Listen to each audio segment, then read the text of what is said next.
Warfare by the Syrian government against its own people. Jim Muir reports now from Beirut. For the past month, the government's forces have been ringing the city, which had largely slid out of its control. Now they're going in, with tanks advancing from several directions, smashing through barricades set up by the protesters. There were explosions and gunfire as clouds of black smoke rose over the city. One local resident described how the attack began at dawn. At 4 o'clock morning, we feel some movement of some tanks. They came closer to the edge of the houses. Then at 5:30, we start hearing some artillery shoots from 4 directions. The number of people killed has been steadily rising.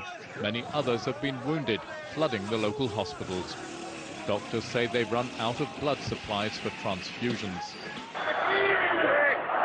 Hama's seen some of the biggest protest demonstrations in the country.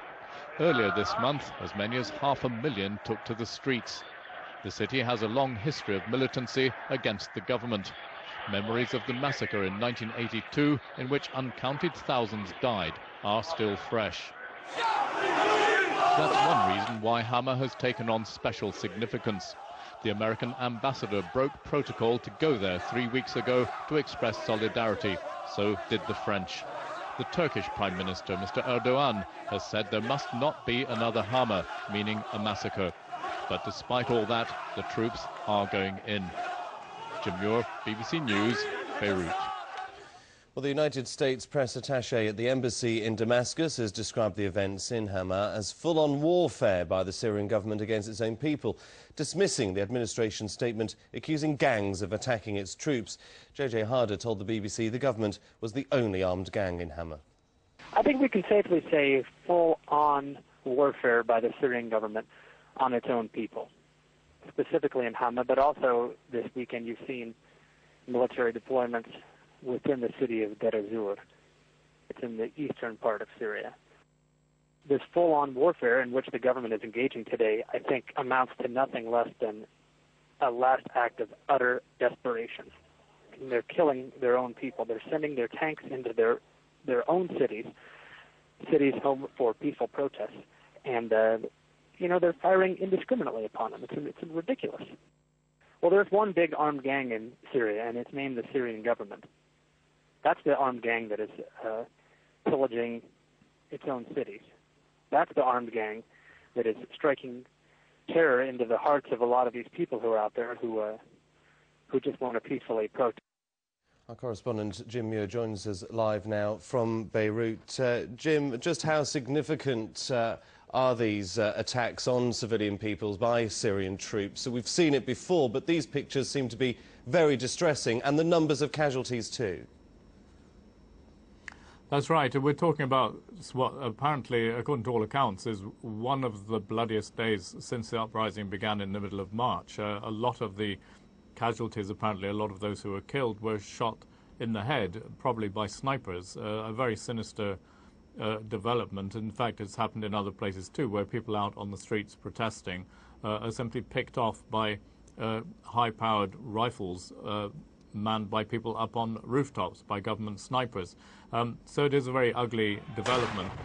However, the question is whether they really are intending to take the whole of the city by force, and there are signs at the moment they may have pulled back. I just talked to an activist in Hama who said that it's been quiet for the last few hours, that tanks tried to come in, they couldn't get into the center of the city, there was a lot of opposition by crowds, and they pulled back, with each quarter now, each district in the city taking responsibility for itself. So there's no real power in charge in the city, according to this source on the ground. He says that basically the people have taken over in their quarters, they're coordinating with one another, but the government is now out of the picture, as it has been, in fact, for more than a month now, during which it's been ringing the city, as it continues to do, circling it with tanks. But according to him, they haven't got into the city centre, and they've actually pulled back, but leaving at least 100, probably more people dead, according to people there.